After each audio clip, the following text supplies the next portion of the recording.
going to ban that now. I mean, let's also, well... Save some bans for something else. Is there a... this is one of the few moments where I hope I can make eye contact with Shadow Analyst or even Wolf, one or the other. Why Wolf? Why are you saying those two names together? Because he made the call on the Harith down by gold side the last time. And I'm thinking about how they're going to start bursting people down. I'm thinking about mobility. How do you kind of space yourself in a way away from this Tigreal, yet still be able to make it out of that full barrage? Yeah, so the Harith, right? You turn the full barrage on its head and you hit him with a break-dancing little Leonin, right? Make that Zaman Force, that cardboard box, and yeah, I get it. I'm with it. And they're setting up for it. Again, not only are they trying to choke out junglers, they're taking out possible answers to the Harith because what sucks more than a Poissons right where you set your cardboard box?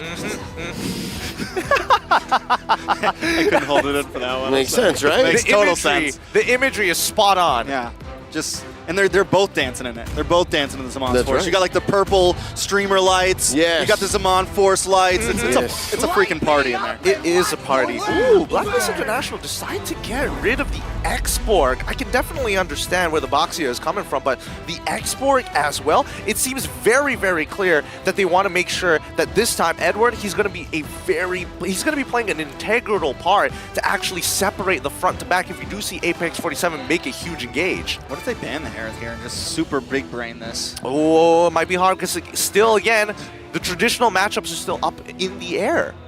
Yeah, would you do that? Would you try to play with that fact that wherever I go, the Bruno is still out there, even with the Harith? So they say never mind. Ixia plays well against the Bruno, doesn't it? It does, but if you... But it's still OHEB. Yeah, it's still OHEB. It's a situation with the carriers earlier. Okay.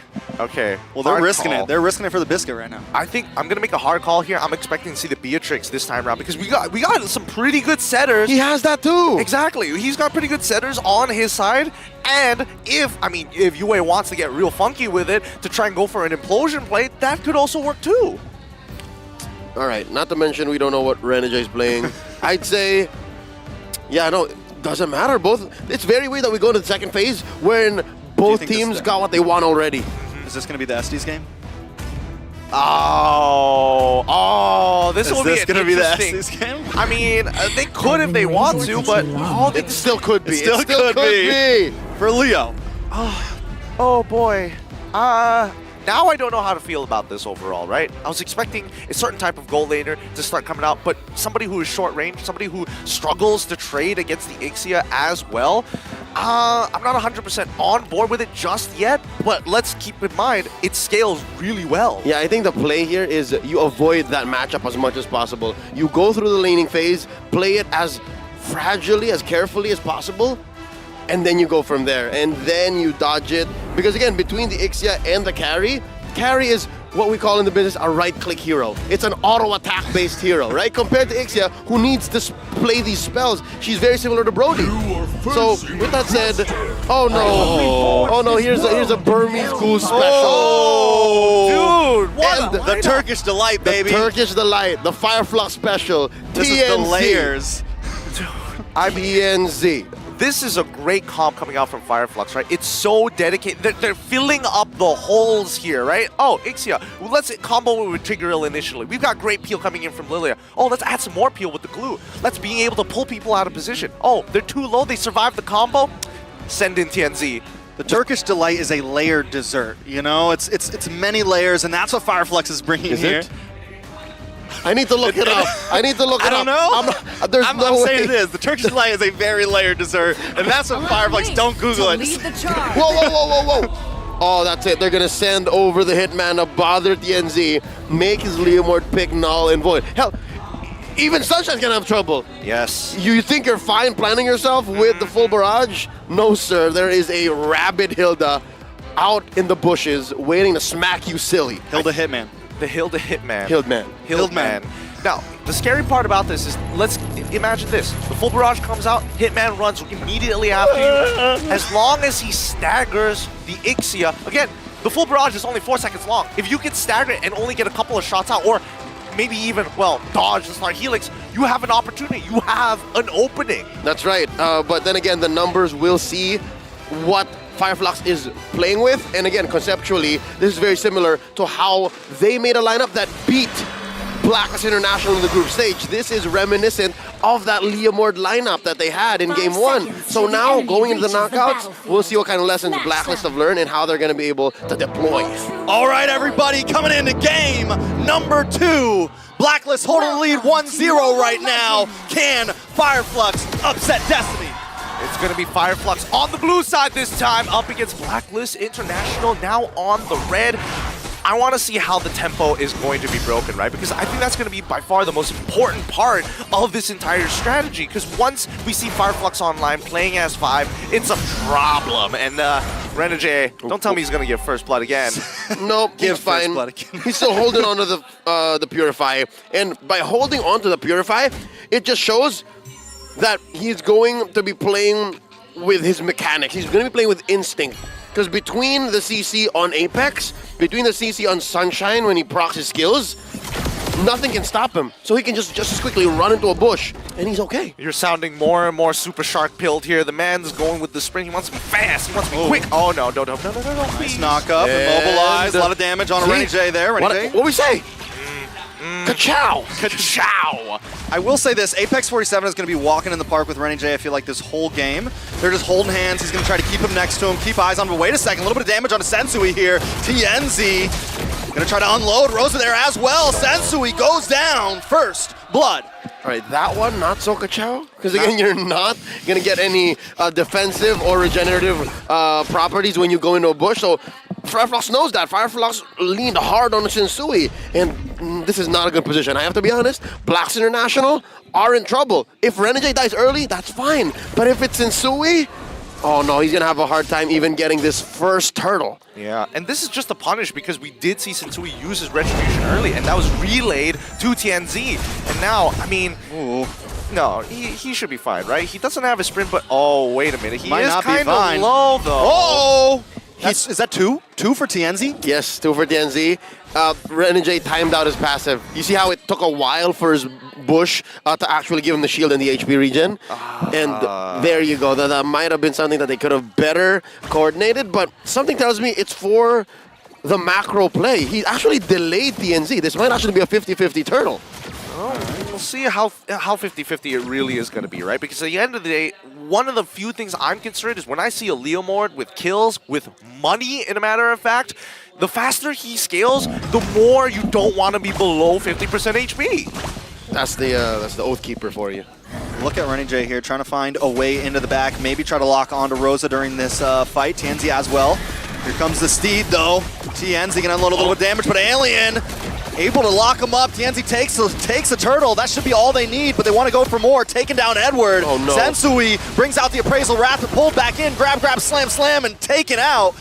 Sensui going to be off. It's a 2 for 0 plus a turtle in favor of Fireflux. Okay, something tells me even Sensui was thinking twice about that. As soon as he died at level 3, folks, even before the turtle spawned, Apex in trouble. All right.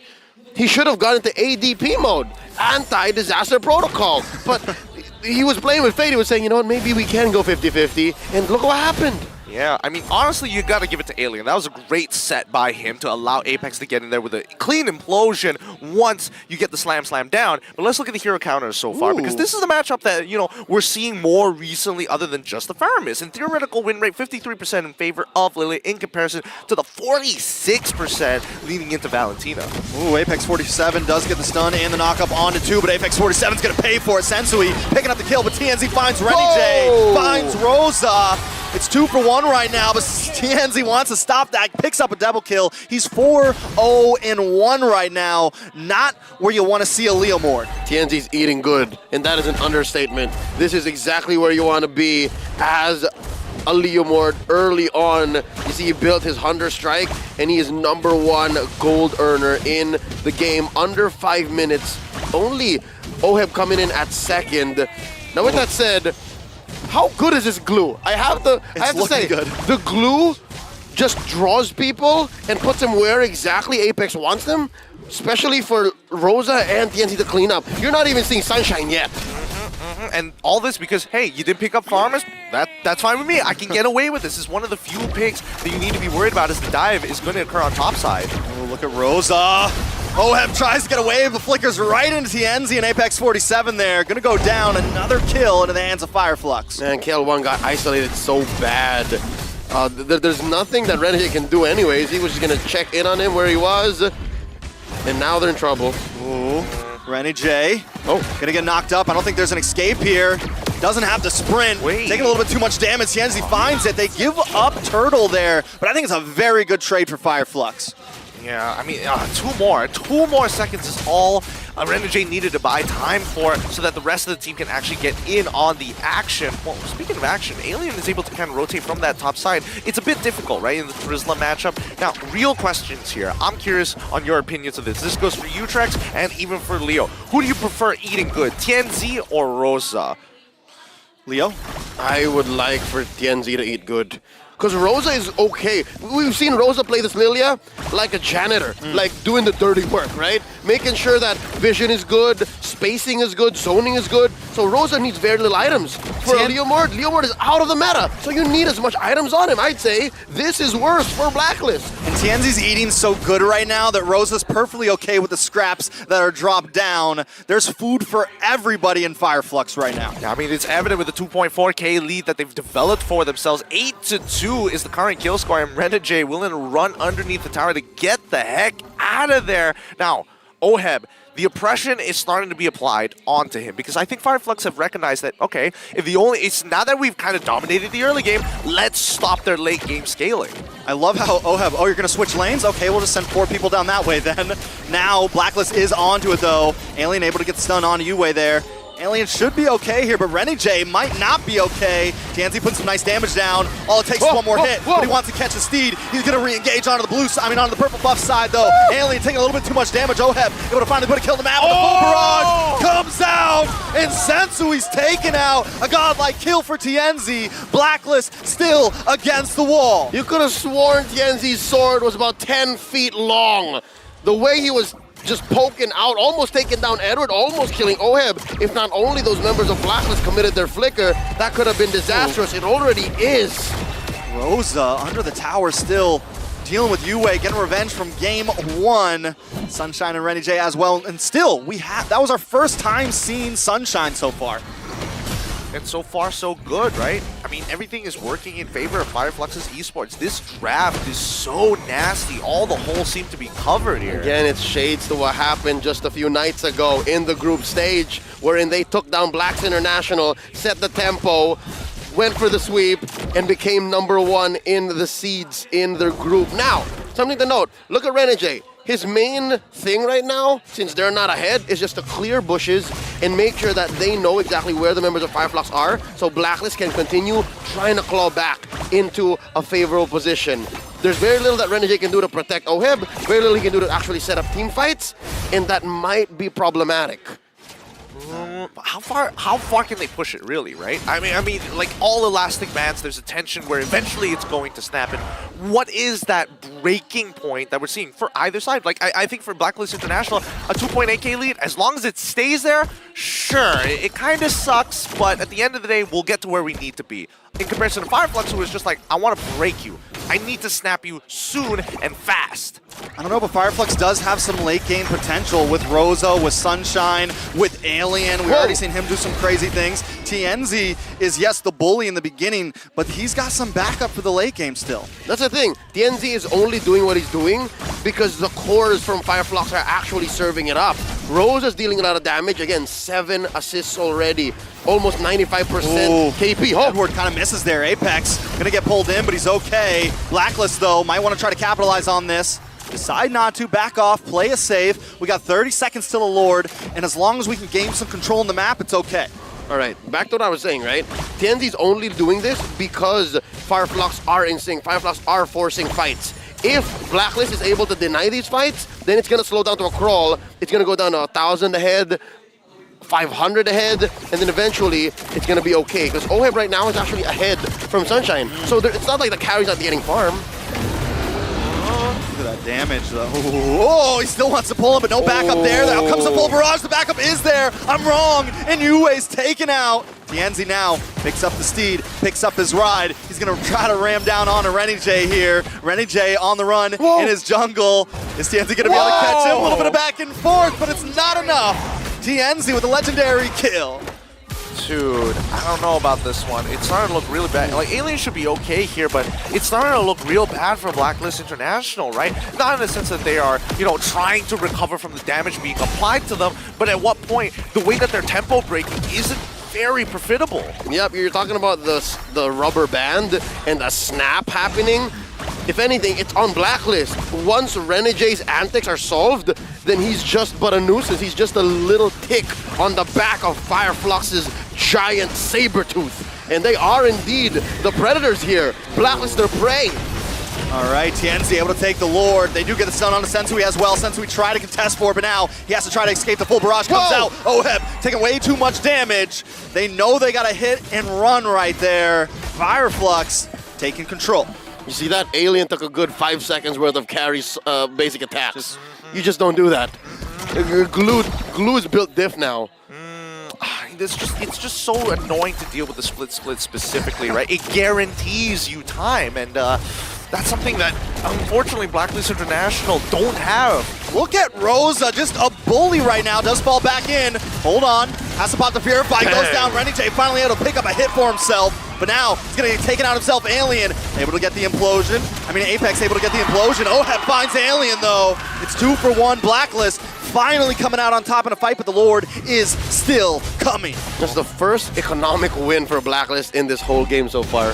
I'd say they've been trading downwards all the way, and it's not like it came for free, right? In the moment it did, but they lost out bad. Bottom lane, top lane, they need to make more of the map back, and they can only do that via Renegade. So Renegade isn't out of the picture just yet. He's not calling it quits just yet. So far, when I'm looking at the items, right, man, once TNZ gets that Blade of Despair, it is going to be really, really rough for them, because so far Rosa, at this point, every item is just an extra surplus, because he's been bullying them. He's been slowing them down with his Ice Queen's wand. He's got the damage to do so. With the new changes to the Lightning Truncheon, it's even more difficult to actually keep up with his pace, the movement, the footwork from Rosa. And that's why Lily is such a meta hero right now. Look at Blacklist International's lineup. They all need to be of a certain proximity. They need to be at least mid or close range to deal the damage. How do you do that without walking into glooms? How do you do that without walking into shadow energies? Look at what Lily is doing right now. Rosa is a menace. Rosa the Menace, a.k.a. Thorn Queen, a.k.a. Bully. Rosa's going to keep him at bay here. Fireflux at this point, I mean, they feel good about it. They can just hang out. They can kind of stall lanes a little bit. They don't have to force anymore, I feel. I agree with you with that, on track, because I think that at this point of time, the question is, how do you break the camel's back, right? You're not looking to maim it no longer. You're really looking to break it. And the only way is if you're going to have a full team fight and you're looking for the damage alongside of 3, ideally 5 kills, but 3 to 4 is doable. Apex looking for somebody here. Steed comes out. Edward is there, though. Watch out for the penalty zone. TNZ and Apex 47 don't care about it.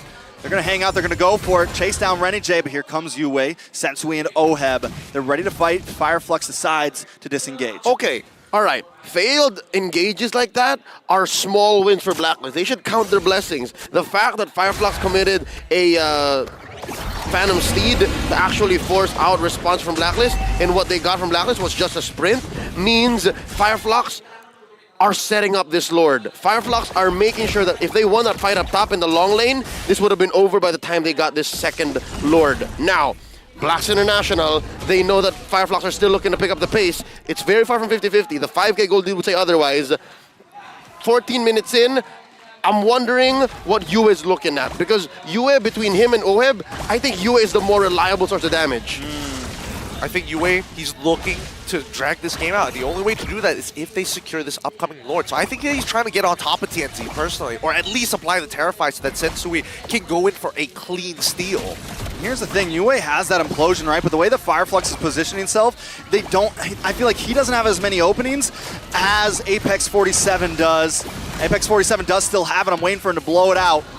Alien gonna get taunted up from Sensui, but a lot of damage on Edward. Edward tries to pop the penalty zone, but it's not enough. The full barrage comes out, and he's unloading onto Sensui. Renny J gonna be next. It's 4-man wipeout, a killing spree for Sunshine, and Fireflux aren't even gonna go for the Lord. They're gonna run it down the mid lane. Yeah, the call is endable. It's just Oheb left to defend. And looking at the minimap a little longer than I should have, they were setting up for the cleanup with Oheb. It just didn't happen. Oh, Oheb, speaking of cleanup, might just get cleaned up. Able to flicker away, though, over to safety, but the minions are still coming. Can he 1v5? I think it's a little too much to ask right now. Fireflux Esports take game 2. GG, they even up the score 1-1 in this best of 5, and wow. Well, again, what a composition, something to consider as they move on into game number 3. They gotta either ban that glue out or maybe consider just picking up a farmist to a certain degree. Fireflux is fast. That seems to be where they succeed. That's where they excel. And here in this lineup, again, shades of that game 1 draft from the group stage.